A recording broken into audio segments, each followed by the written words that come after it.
My name is Pushkar Sohoni. I am an advisor to the Temples of India project, which is initiated by Special Collections at Geo Institute. Today we have with us Dr. Kirit Mankodi, an accomplished archaeologist who trained at Deccan College for his MA and also his PhD. He has been associated with many prestigious projects and has authored several books on the antiquities of India. Welcome. Thank you, Dr. Sohoni. Thank you very much. Thanks for having me. Let's start off by asking the initial influences upon you that shaped your inclination to the field of Indian art and architecture, what your academic journey was and what kind of experiences you had. My schooling was at Sheikh Anandilal Podar High School in Santa Cruz. In our primary section, our headmaster was Sri Shantilal Shah. He would take our history class. Now, in the fourth standard, what kind of history would it be? It was mainly stories. So, he would tell us stories about Siddharaja Jaisimha, Ranavagan, and the wars between kings. But I would hear him spellbound. That shaped my interest in history. Now, I remember a stanza from Abhijnana Shakuntalam by Kalidasa, which ends with Bhavas Tirani Jananantara Sahrudani. Say, latent memories of a past existence come back to you. It says, Ramyani Viksha Madhuramscha Nishamya Shabdan Paryutsuko Chet Yat Sukhito Bhi Jantu Tat Chetasa Smarati Nunam Abodha Purvam Bhavas Tirani Jananantara Sahrudani. Associations and memories which are latent in the mind. The man is not, he may be happy, he may be contented. He doesn't remember consciously. He is not aware of those things. Nunam abodha purvam, but chetasa smarati. He thinks, he remembers in his mind those past associations and past memories. I think that is what would have applied to me. I continued my interest in this thing. Then at college, in a newspaper, I saw Ashoka's first edict at Girnar was published along with a Gujarati translation. Now, once that Ashoka's inscriptions are rather easy to understand, say Devanam, Priyo, Priyadarshi, the same cluster of words occurs 2-3 times. You relate them, you understand the meaning, you first identify the letters. Like that I identified, I deciphered that script. Then when I grew up, I had teachers like Professor Harivallabh Bayani, the well-known linguist. Then in my college years, all my teachers in Deccan College, of course they were later, but they also shaped my interest in the subject. Your work has also dealt with the historiography of art history in India. And people always talk about changing styles in Indian art. But I think you've always laid emphasis on changing reception in studies of Indian art. Would you want to say something? Yeah, you see, India is a vast country. It has a long history of art from the early centuries of the Common Era, Christian era, right down to the present era. So there are many styles, many sub-styles, many dynasties for building temples. It is very difficult to go into individual styles and sub-styles and idioms. We can rephrase your question and we can think of how we react, how we are receptive, how we look at art. Say, when art history study was in its infancy, say in the 19th century and early 20th century, scholars would speak of the Pratihara style, the Gupta style, Pallava style, Chola style, Chalukya style, Paramara style. But in 1961, Sri A. Ghosh, the Director General of the Archaeological Survey of India, in a seminar in Varanasi, pointed out that in India, kings don't make up styles. It is the guilds, and guilds are built based on regions. So styles should be known by the regions where they were practiced, and not by not the Pratihara kings, because the Pratiharas come and go, they came and went, but the styles continued and developed. Since then, scholars always write of, say, Malava style, Uparamala style, Dashana Desha style. Pratihara, there were 3-4 dynasties of houses of the Pratiharas, the Ujjaini Pratiharas, the Kanauj Pratiharas, or the Mandor Pratiharas. So that would be very difficult. So scholars, now it is a universally accepted practice to speak of styles by regions. But we make an exception. See, in my forthcoming book, I have dealt with a temple built in 2 phases on a mound known as the Gadgach mound at Atru near Kota. Originally, there was a temple built during the time of the Pratihara king Mahendrapala I in the around 900. That temple was buried, and after, say, about 3 generations, another temple, another phase of the same temple was built when the Pratihara power had eclipsed, and the Paramaras of Dhar in Malwa had come to rule in this area, either they themselves or their feudatories. And the style of that temple, which is also in ruin, is different. So the title of the book that I have given to the book, the title that I have given is Atru in the penumbra of Pratihara Paramara art. There, as an exception, it is acceptable.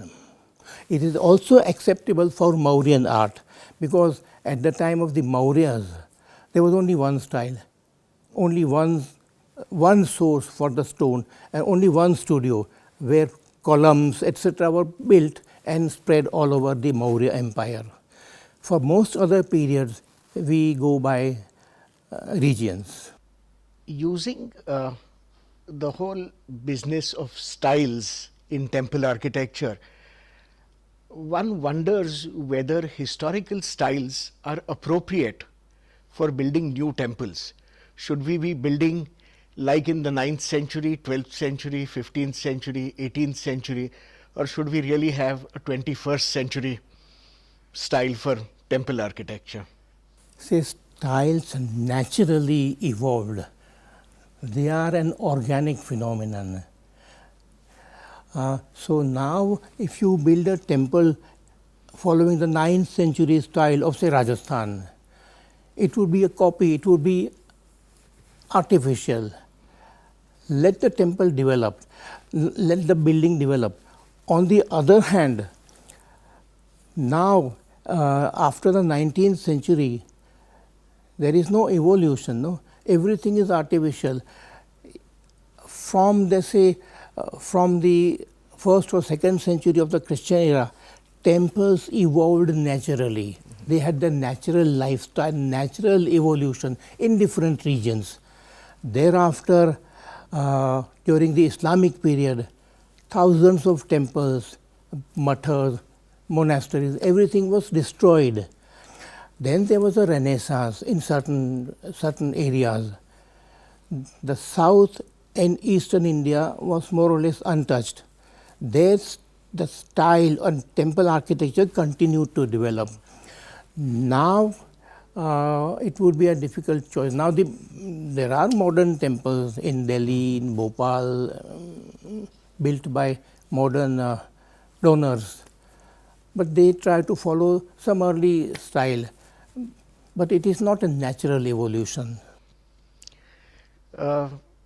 Since there has been a disruption in the evolution of temples, there has also been a change in the materials used.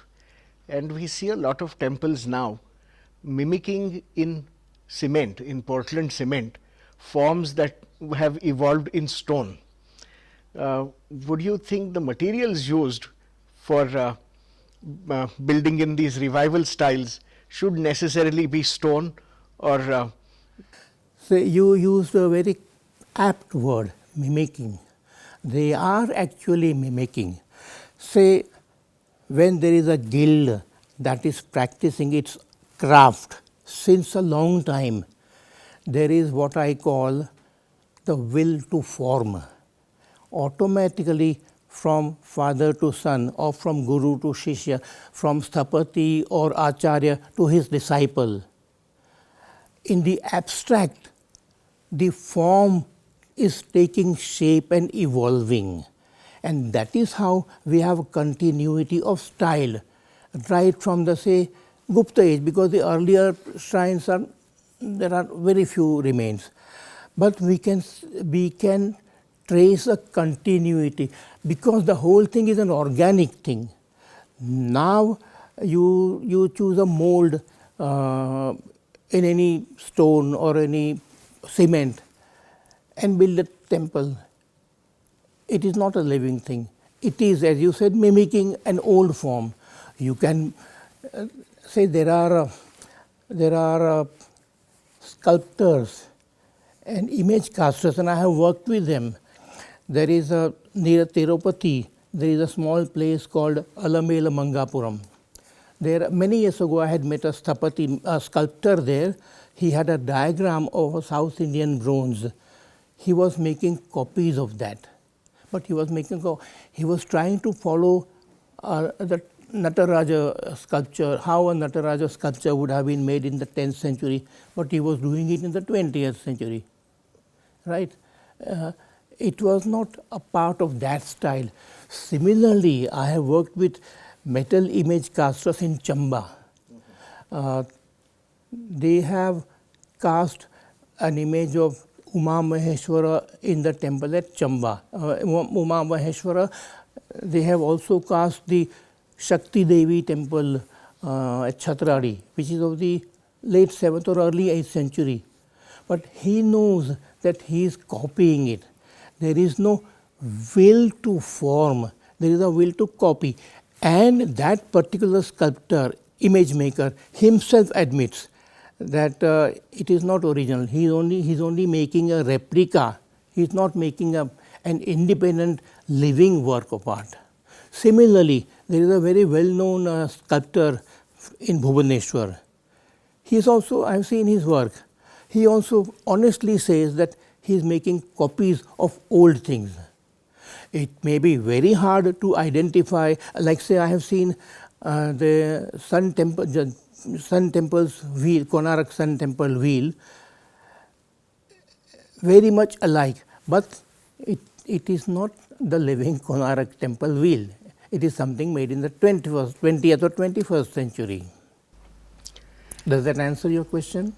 yes, I am a classicist, so they would be copies.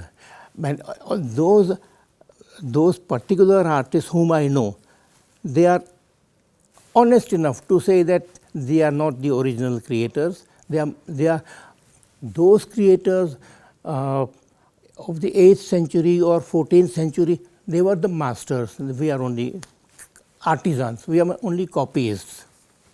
nowadays we see a lot of jirnoddharas of temples where in a well-meaning effort to revive worship practices at temples, temples are enlarged, and in the process we see a lot of the original historic fabric being replaced or destroyed.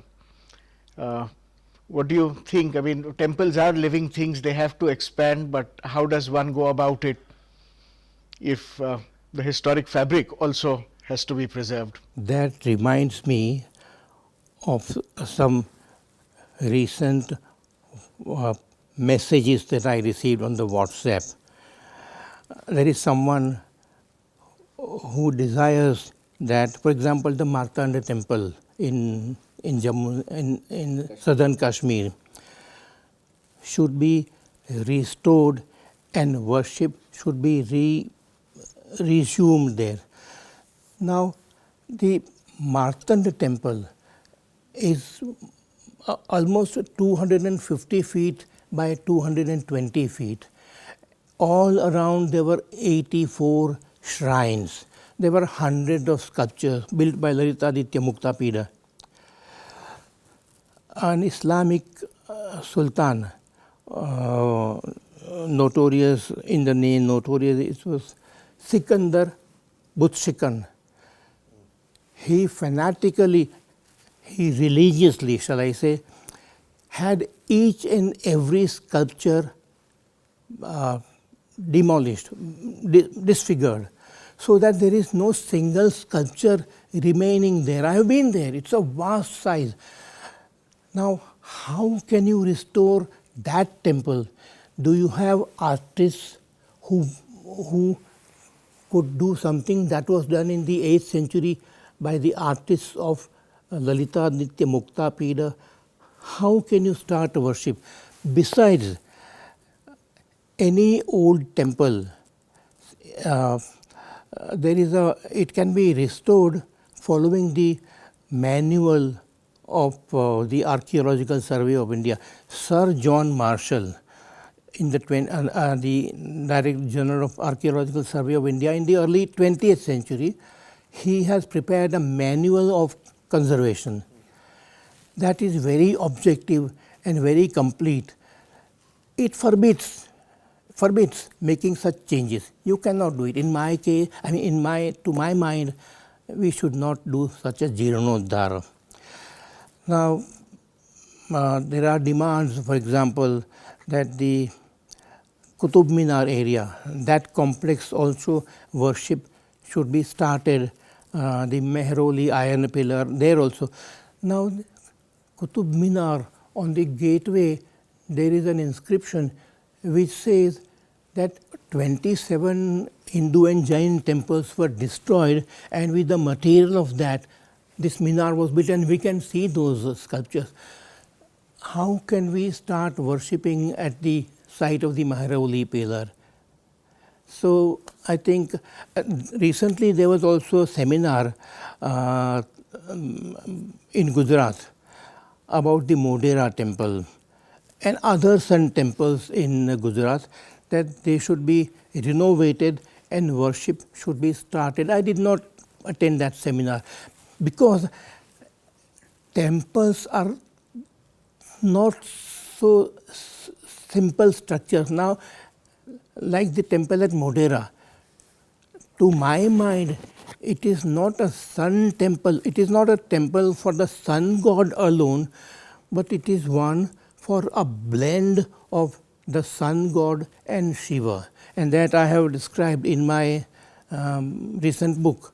That is a lead article in the book, which is called To What God Shall We Render Homage in the Temple at Modhera? So, it is not a straightforward one-to-one thing. You have to understand the temple before you start, and you cannot make a jirno. You cannot. I will give you an example. In 437 of the Christian era, a guild of silk weavers which had migrated to Dashapura, Mandasore, they built a temple of Deepta Rashmi, the sun god. It was supervised by an architect called Vatsabhatti. Say 2 generations later, say 473 or so, that temple was whether mutilated or suffered damage due to lightning or what. But it was repaired. Vatsabhatti was alive. When the first temple was built, it was the time of the Gupta Emperor Kumaragupta and his Aulikara feudatory Bandhu Varman. At that time, this guild built the temple, but left no inscription. In 473, Kumaragupta had died. Perhaps Bandhu Varman had also died, but Vatsa Bhatti was alive. And in the associate, he left an inscription. In the associated inscription, he says, Bahuna samatitena kalena anyescha parthivaihi anyasya parthive vyashirya desha. A part of the temple broke down or was affected, was damaged after a long time had elapsed. And the same guild of the silk weavers had that part restored. You can call it jirnoddhara. But he doesn't use the word jirnoddhara, he uses the word sanskaritam. Similarly, at Baroli, in 926 of the Christian era, a Pashupata hermit, Bakulaja, rebuilt or did the jirnoddhara of Shiva Siddheshwara temple. He, in his inscription, it's a damaged inscription, he calls it